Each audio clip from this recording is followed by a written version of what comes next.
आज मैं बनाने जा रही हूँ दादी नानी के ज़माने वाली एक ऐसी पारंपरिक सब्ज़ी जो बहुत टेस्टी और बहुत मज़े की होती है, जिसे आज की पीढ़ी ने, जिसे आज के जनरेशन में बिल्कुल से भुला दी है, उसको देखा भी नहीं है। अगर देखेंगे तो बोलेंगे ये तो कभी देखा ही नहीं था। वो सब्ज़ी का नाम भी उनको नहीं मालूम है, लेकिन उस सब्ज़ी का नाम है सूरन, यानी कि जिमी कांदा, जो ज़मीन के नीचे उगता है और फाइबर रिच होता है। इसके बहुत सारे बेनिफिट्स है, वो मैं पूरा आपको डिटेल में बनाते बनाते दिखाऊंगी। ये जिमी कांदा है और ये ज़मीन के नीचे जो है उगता है, और देख सकते हैं आप इसके ऊपर जो है मिट्टी लगी हुई है, और इसकी बहुत सारी आँखें होती है, और ये इतना ज़्यादा मल्टीप्लाई होता है कि मैं क्या ही बताऊँ। ये कभी भी उगना बंद नहीं होता है। ये इसकी आँखों के ज़रिए एक एक फल को उगाता रहता है और एक एक फल को बढ़ाता रहता है ज़मीन के नीचे। और देखिए मट्टी के साथ ही आता है, और अभी हम इसको कट करेंगे। और ये दिखने में आलू की तरह ही होता है, जैसे आलू ज़मीन के नीचे उगता है वैसे ही ये भी ज़मीन के नीचे उगता है। और इसको हम कट करेंगे। थोड़ा सा ये कड़क होता है, छुरी जो है आपकी अच्छी होनी चाहिए, धार वाली छुरी होनी चाहिए। ये देखिए थोड़ा सा काटने में टाइट होता है ये, और अंदर से इस तरह से होता है, बहुत क्लीन, बहुत क्लियर।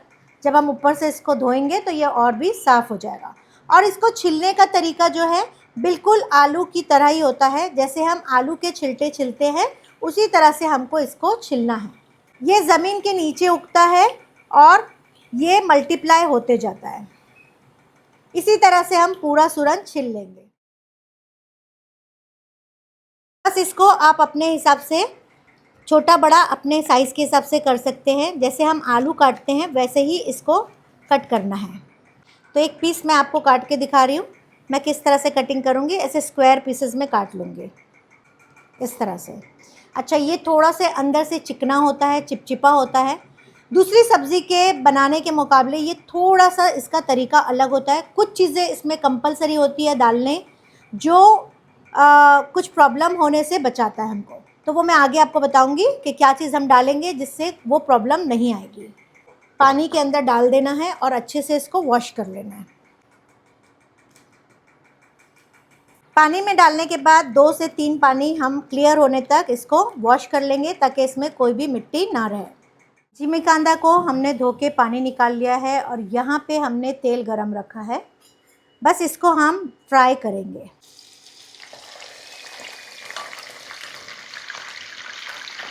जैसे ही हम फ्राई करने के लिए जिमी कांदा डालेंगे, बिल्कुल भी हिलाना नहीं है 1 मिनट के लिए, ताकि ये अच्छे से सेटल हो जाए, नहीं तो ये टूटने लगेगा। अब जैसे थोड़ा सेट हो जाएगा फिर हम इसको हिलाएंगे। जिस तरह से हम आलू फ्राई करते हैं उसी तरह से इसको फ्राई करेंगे। तो यहाँ आप देख सकते हो बहुत अच्छे से फ्राई हो गया है। तो 50% जो है यहाँ पे कुक हो जाता है।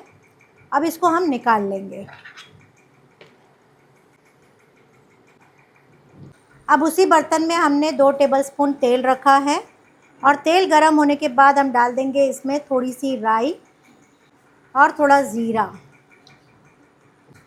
और इसको करेंगे हम अच्छी तरह से मिक्स, जब तक कि राई और ज़ीरा अच्छे से फूट ना जाए।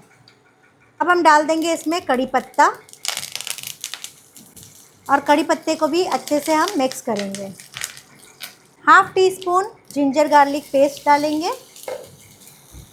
और इसको भी थोड़ा सा भूनेंगे। आप फ्लेम को थोड़ा सा लो कर देंगे। हाफ़ टी स्पून नमक, 1/4 टीस्पून हल्दी पाउडर। फ्लेम हमारा लो रहना चाहिए, वरना हल्दी जो है जल जाएगी।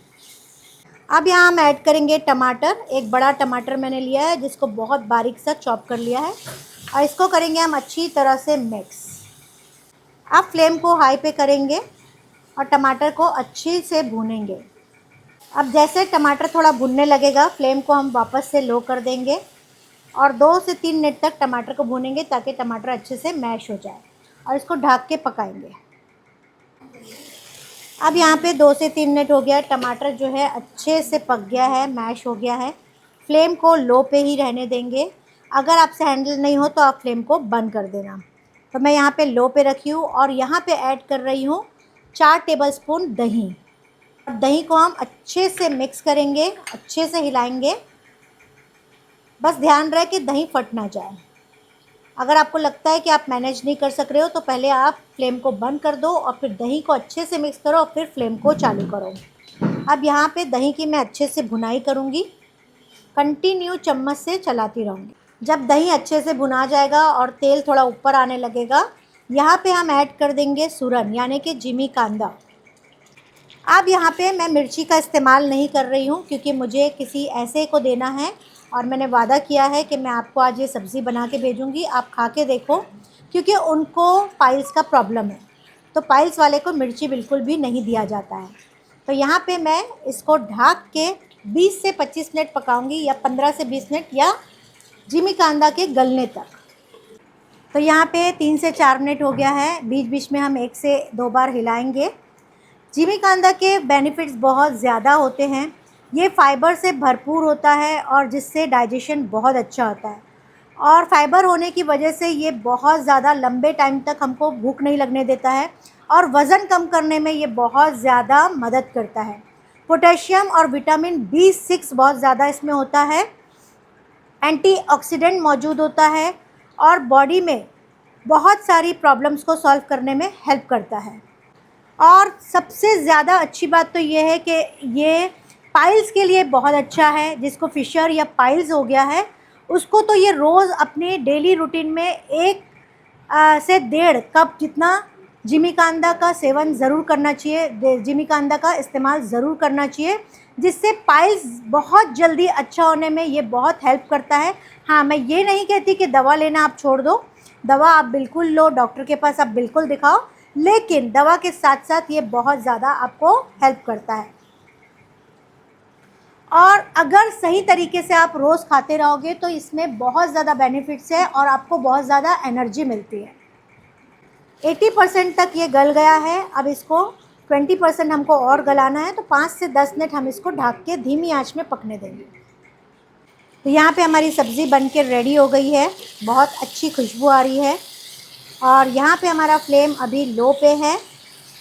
बस लास्ट जो मैंने आपको बताया था कि मैं आपको बताऊंगी कि किस चीज़ से ये सब्ज़ी हमको ध्यान रखना है कि हम इसके बगैर इस चीज़ का काम नहीं होगा, क्योंकि अगर ये सब्ज़ी हम ऐसे ही खाते हैं तो हमारे गले में खुजली होने लगेगी, ठीक है, ज़बान खुजाएगी, गला खुजाएगा। इसीलिए यहाँ पे हमारा नींबू का निचोड़ना बहुत ज़रूरी है और दही डालना बहुत ज़रूरी है, ठीक है। नींबू जो है लास्ट में हम डालेंगे और इसको अच्छे से मिक्स करेंगे और मिक्स करके यहाँ पे हम फ्लेम को बंद कर देंगे। और फ्लेम को बंद करने के बाद हम इसमें डालेंगे कोतमीर यानी कि धनिया की पत्ती और इसको अच्छे से मिक्स करेंगे और अब हम इसको सर्व कर देंगे। तो फ्रेंड्स, आपने देखा कि कितनी अच्छी सब्ज़ी मैंने आपके सामने बना के दिखाया, बहुत टेस्टी और बहुत मज़े की बनी है। इस तरह से अपनी लाइफ में से ऐसी सब्जियों को हटाइए मत, बल्कि ऐड करना शुरू कर दीजिए। बल्कि और भी ऐसी रेसिपीज़, ऐसी हेल्दी रेसिपीज़ आपको चाहिए तो मुझे कमेंट ज़रूर करिएगा। जो हम अपने लाइफ में सब्जियों को भुला चुके हैं वो मैं ज़रूर लेके आऊँगी और आपके साथ शेयर करूँगी। ये तो आप घर के लिए तो बना ही सकते हैं, लेकिन आजकल की लाइफ जो है बहुत ज़्यादा बिजी हो गई है और उसको इजी बनाने के लिए आप एक काम कर सकते हैं, इसका बिज़नेस स्टार्ट कर सकते हैं। जो सैलड का बिज़नेस करते हैं या हेल्दी आइटम्स का बिज़नेस कर सकते हैं, उसमें इस सब्ज़ी को ऐड करके आप जो है अपने प्लेटर को और रिच बना सकते हो और हाई फाइबर करके और हाई प्रोटीन लिख के आप इस सब्ज़ी को ऐड कर सकते हो अपने सैलड के साथ। तो इस तरह से आप अच्छी अच्छी रेसिपीज़ के लिए मुझे कमेंट ज़रूर करिएगा। और आज की रेसिपी और आज की बिज़नेस आइडिया आपको कैसी लगी मुझे कमेंट में ज़रूर लिखिएगा, क्योंकि मैं कमेंट सबके पढ़ती भी हूँ और जवाब भी देती हूँ। So thank you very much.